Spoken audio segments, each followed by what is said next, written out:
I'm Donna Snaringer with California Product Stewardship Council, and I am happy to talk to you today about why we think producer responsibility is a valuable tool and how you can, by buying better products, drive the momentum to having better products designed and encouraging manufacturers to take back the products they put in the market.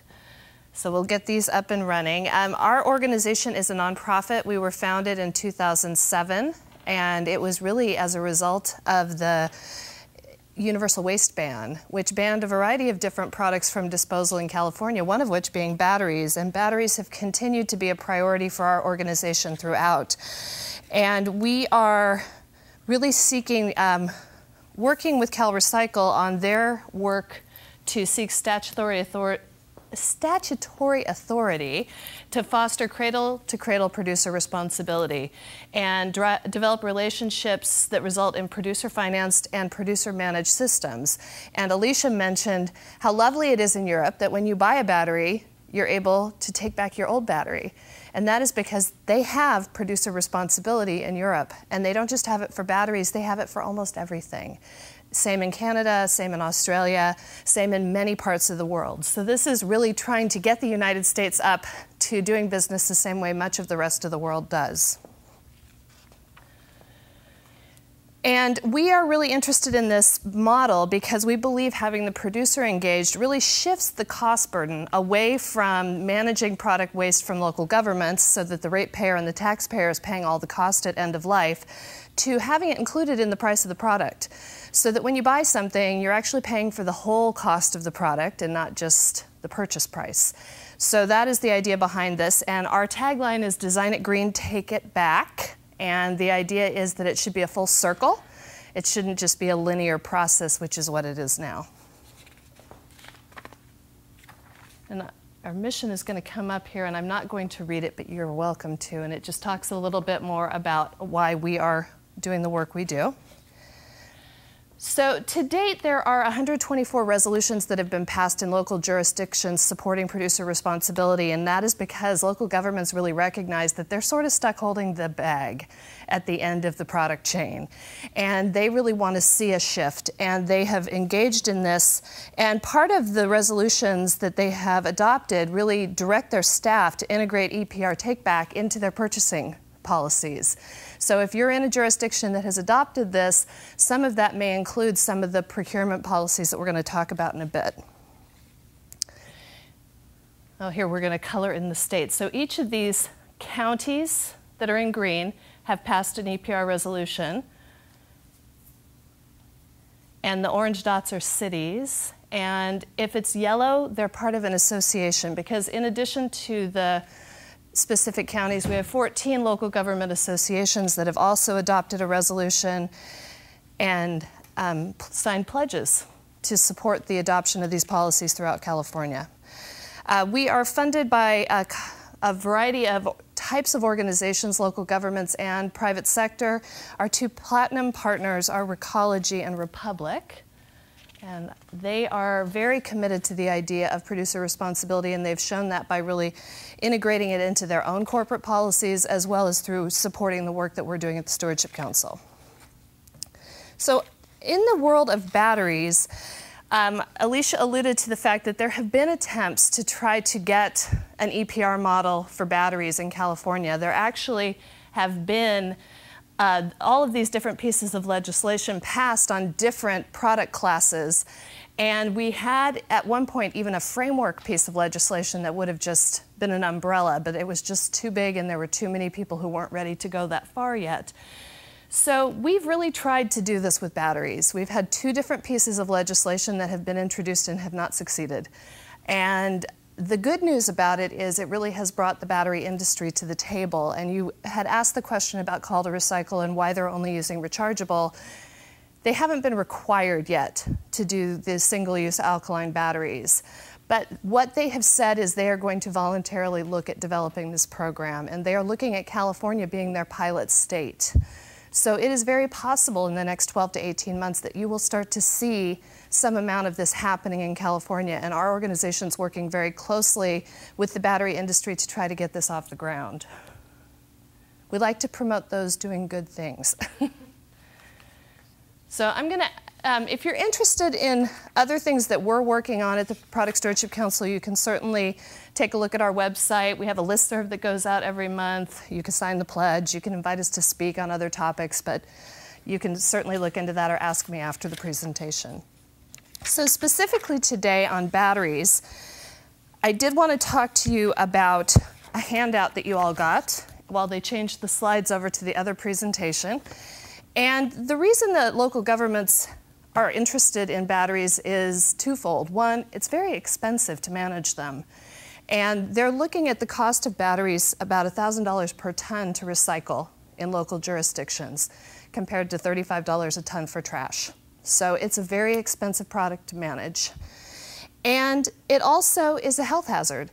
And we don't want these things in our landfills and contaminating the water. There are a lot of metals and materials that make it dangerous. And because of those two things, we're very interested in seeing some sort of formalized recycle take-back program. But in the meantime, one of the ways that we really think you can be helpful to all of us is by adopting some of these procurement policies. And as I mentioned, if you're in a jurisdiction that already has adopted a policy, or a resolution, you may already have some of these things in place and you may not need them. But if not, we've given you some sample language and ideas about how you can go about doing that. So specifically, when we talk about driving producer responsibility through purchasing and policy practices, we are really looking at why we think this strategy works. We do know that in Santa Clara County, they spend about $4 million to collect hazardous waste from 5% of the households. So it's really expensive. The way we're doing it's not really functional, and it's not sustainable. And we do know that if we were able to do something different with household hazardous waste, it would really change the cost dynamic for local jurisdictions and bring things into a more manageable frame. So we're suggesting that you are able to do this through what we call environmentally preferable purchasing, and I think Alicia used a slightly different term.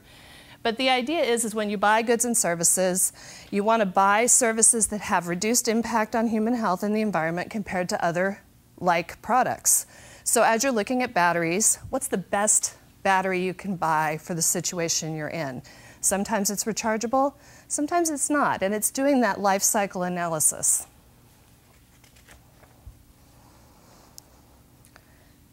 And the example I wanted to talk to you about is one of our board members from Chula Vista was actually just speaking at our board retreat and talking about the fact that they do something called true product cost. And it was similar to the analysis that Alicia suggested, where you start to look at the real cost of the product. So it isn't just what you pay for it at the front end, it's really analyzing all through the life of the product what the total cost is. So you pay this much at the front end, how often do you have to change it out? What does it take to change it out? And then what are the disposal costs at the end? So that when you finally make that purchasing decision, you're assessing the whole cost of the product. Characteristics of products that meet environmentally preferable purchasing guidelines can include that they're made with recycled content, they're highly energy efficient, they're designed to be long-lasting, they're either recyclable or compostable, so there is something to do with them at the end. Some things you can't.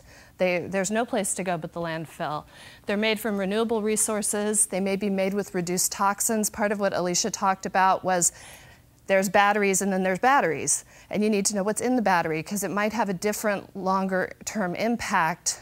One product might be better than the other. They could be manufactured locally.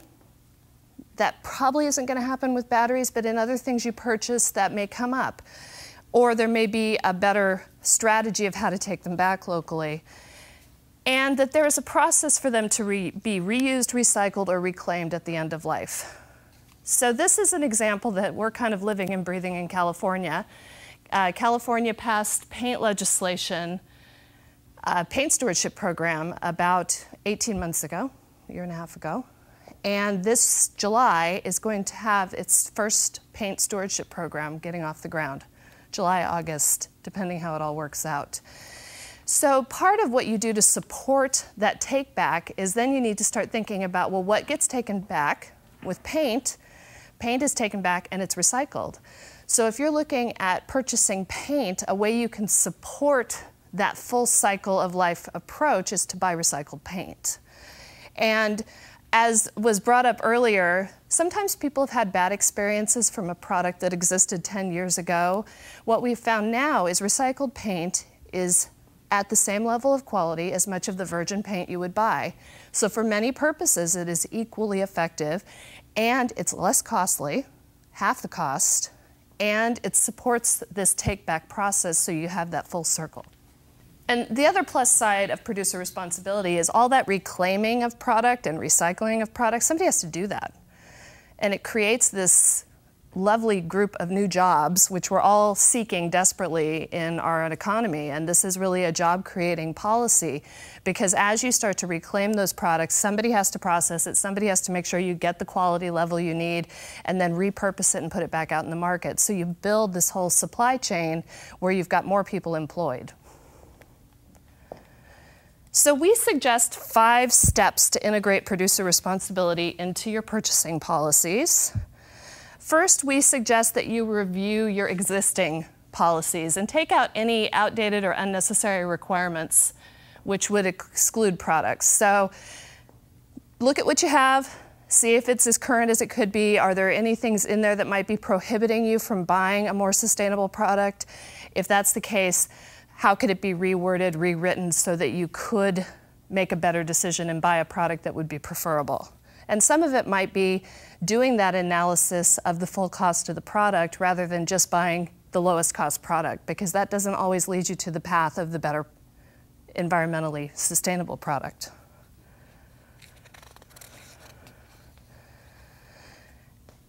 We also talk about looking at key language that should be in the policy, the durability and minimization of waste in the product design, end-of-life management, free or low-cost take-back services, documentation that the product is what it is.